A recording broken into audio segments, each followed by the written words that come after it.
Hey everybody, it's Safi and Marco. Dish Out on Movies, the only movie review show on YouTube to review movies in terms of food. It's just Marco here once again, and I am here today to review The 33. Oh, God.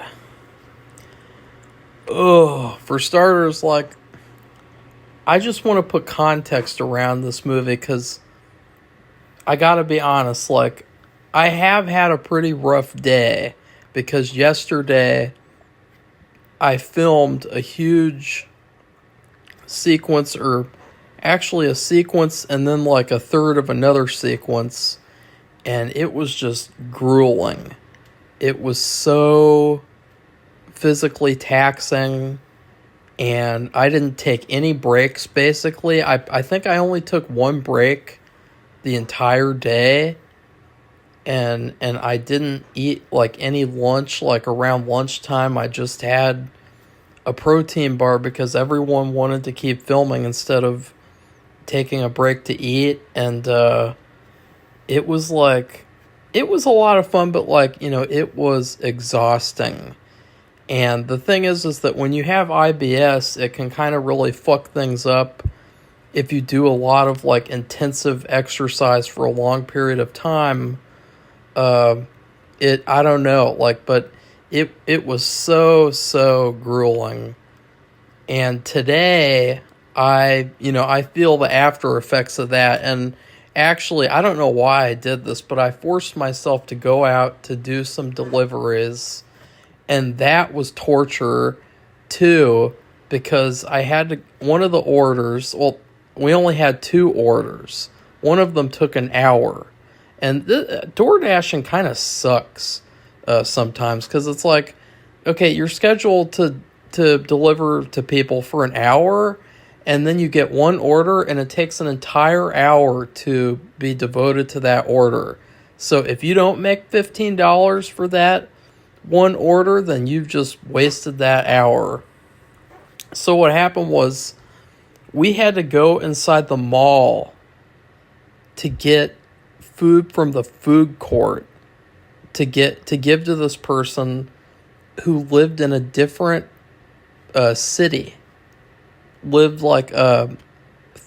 20 to 25 minutes away, and in the mall the escalators were broken, so we had to, it was just, oh god.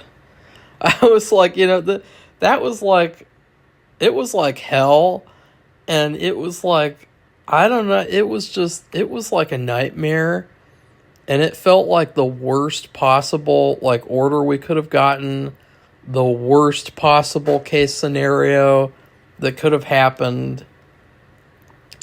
And then when we came back, we thought there'd be an escalator in this other store, but there wasn't. So we had to go all the way back to another part of the mall. Oh. So I just kept feeling worse and worse and worse and sicker.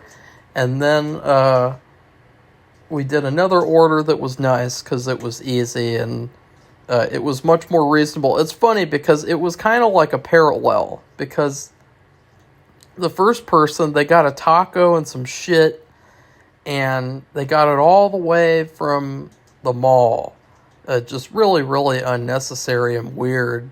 And the other person got Taco Bell, which was 5 minutes away from them. So it was that's what the first person should have done, I feel like. That was just so weird. Yeah. So yeah.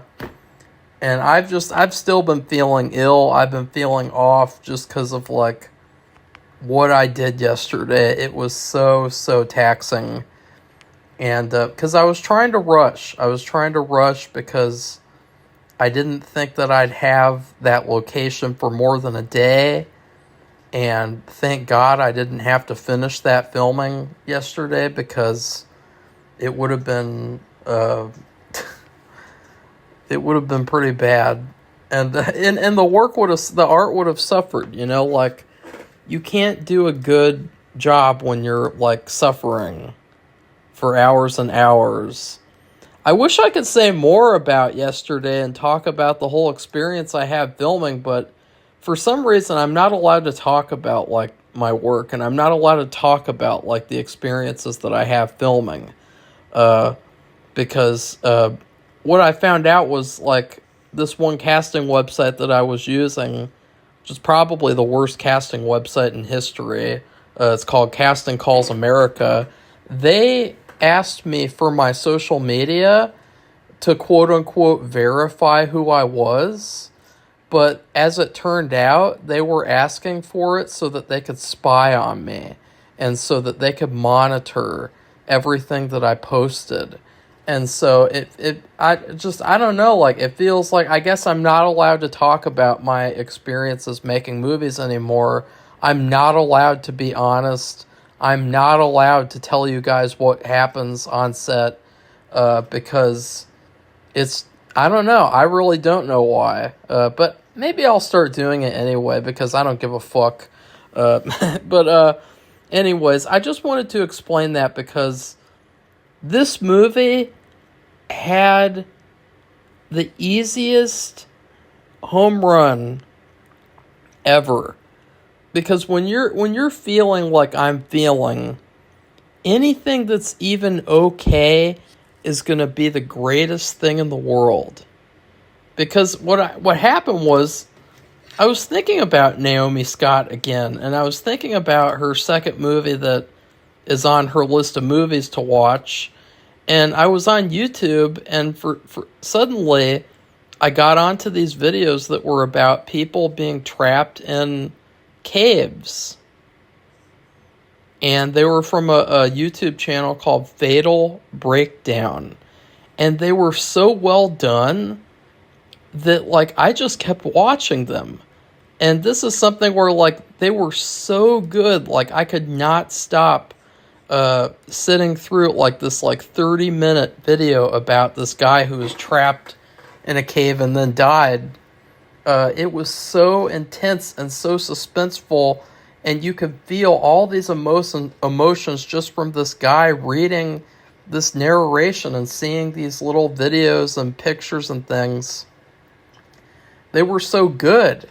And so I thought, oh, wait, there's that one movie that I gotta watch that's kind of about a similar type of thing. It's called The 33.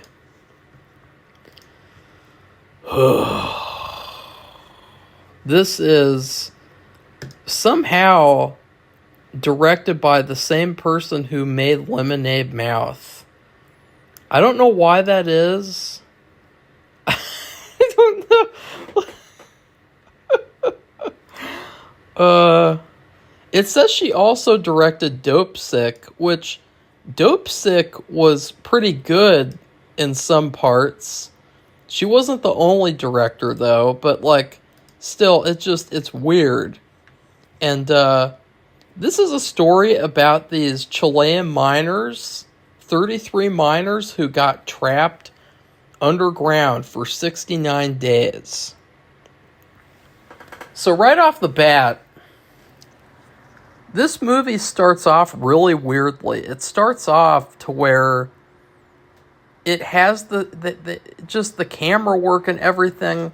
It feels so random and out of structure, and it feels like they're trying to give off this like epic scale, but they completely fail because it just feels like we're going through the motions.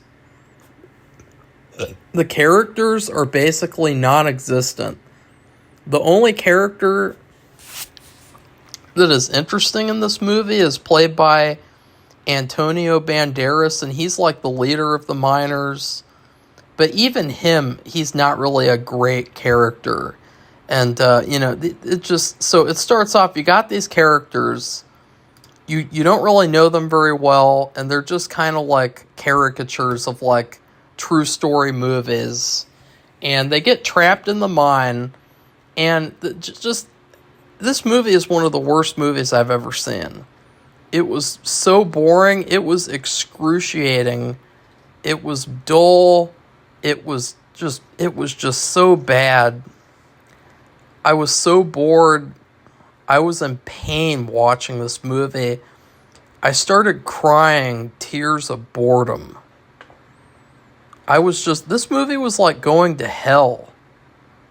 This movie was like going to hell and then coming back and being like, wow, I never want to watch that movie again. Like, it kind of reminds me of, like, you watch these videos about cave explorers who get trapped, and it's like, wow, I would never want to do that.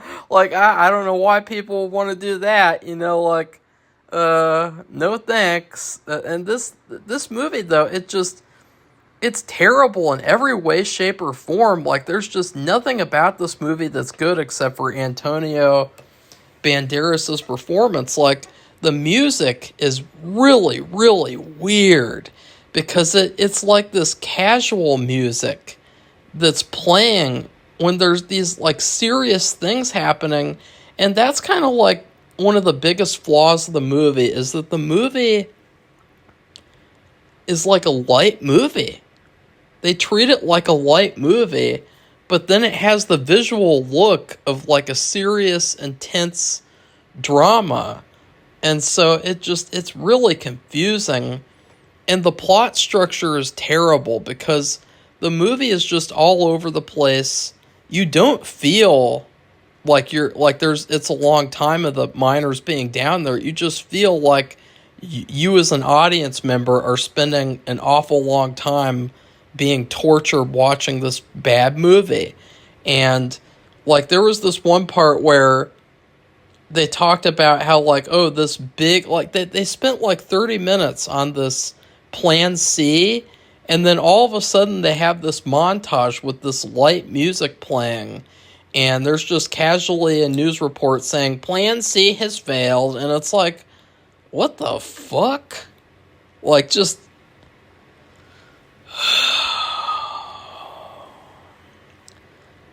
this movie, I don't know what they were thinking. It jumps around all over the place. There's no direction. It's like, because movies of this scale can be really good. Last year, I watched the movie The Great Escape for the first time. That movie was how you should have done this movie. That movie was fantastic, and that movie was like fucking 3.5 hours long. And I didn't care 1 second how long it was. That just shows, if a movie's bad, you really care how long it is.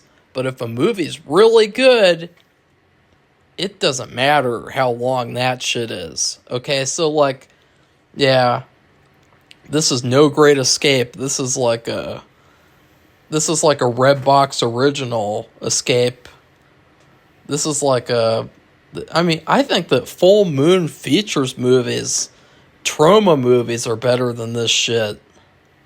You got Lou Diamond Phillips. You got Oscar from The Office. You got that other guy. And this is the best that you can do. I mean, this movie is like mind-boggling. It's like it feels almost like a book report from like a lazy ass student who's like, oh yeah, I read the book I was supposed to read, and then they just read the Wikipedia article in like a monotone voice. Oh, there's my book report. And it's like, fuck you, Jimmy, you're getting an F. Because I would give the person who made it an F. And I'm sorry, but like, this movie pissed me off. It was terrible. Why did they do this? I mean, it was so bad. It was so badly executed and so badly written. Like, they talked in the beginning, like, why did this happen? And then they said it's because of the mining company. It's because of all these business people. And they never get back to that for the rest of the entire movie. Just, ugh. So yeah, you guys can tell this movie was painful. It was painful. And Naomi Scott was in the movie for like a minute, and she didn't even really talk. and she still looked hot. But, like, that wasn't enough. That wasn't enough. Please, sir, can I have some more Naomi Scott? That's why I just went from sounding like a British person to sounding like Borat in the span of like 10 seconds. That's like that's pretty impressive. That's pretty that's like an Oscar-worthy performance right there. I'm just kidding. So yeah, fuck this movie. I don't have anything else to say. I mean, I'm so disappointed because I read the summary of what the movie was about, and I'm like, wow, that movie's going to be really, really entertaining and really deep, intense, suspenseful. They even would destroy the suspenseful moments by, like, having this cheap-ass music playing, like, and it was just, a terrible, like, cheap music that just, it was awful. I was like, and then I looked up, apparently this was James Horner's last movie, where he did the music. Wow, what a terrible movie to end that your career on, because I kind of feel bad for him, like, because I don't know what he was thinking with this movie. He must have not been doing well, and then he just kind of, I don't know. So yeah, this movie, stay the hell away from this movie. Pretend like this movie is a cave exploring adventure, and say no. Avoid it like the plague. In terms of food, this movie, I'm gonna give it a lack of food, as the miners were also suffering from starvation. This was like yesterday. This movie reminded me of yesterday, where like everyone else wanted to keep filming except for me. I was the only one, because what happened was we were filming at this Indian temple, and you know we cannot bring meat in there, and so we would have had to go out to go eat lunch, and I felt like, you know, I can't just stop the shoot just so that I can go eat lunch and force other people to go eat lunch too, even though I'm paying for it. So like that's what this reminded me of, was like just dumb shit decision making, and like, yeah, I should have stopped filming, and I should have gotten us something to eat, and we should have eaten somewhere. Like, you know, that was just stupid. And like yeah. So that's what this movie was like. It was like being in this miserable situation where, you know, I was just doing constant work. And this was a day too where, like, the night before I had to stay up late working nonstop on stuff to prepare for the shoot. And so yeah, that's what this movie was like. It was like a torture experience. And yeah, I've just fuck this fucking movie. This is gonna be probably gonna be on my worst movies of the year. That's how bad this was. And I feel terrible because, like, they tried to do this. That was another hilarious thing I forgot to mention. They tried to do this hilarious, stupid knockoff copycat sequence, like Schindler's List, you know, where you see all these real Holocaust survivors gathering together. And you know, in that movie, that was done really well. And it was really effective. In this movie, it was just like, wow, I wish I could have heard your story more better. Like, I wish that your story was told well, and it wasn't told in such a shitty Redbox original type of way. So anyways, please like this video and comment. Tell me what you thought of the 33. Have you ever heard of this story? I had never heard about it before, so I was so excited. And those YouTube videos were so much better than this movie. And then please subscribe to our channel if you'd like to see more honest movie reviews. And also, one last thing. Would people like to hear about my filming experiences? Like, because if my audience wants to hear it, then I technically don't have any choice but to talk about it. I could maybe leave out a couple of things, but like in general, like I feel like I should be able to talk about whatever the fuck I want to talk about. So goodbye, everybody. See you soon.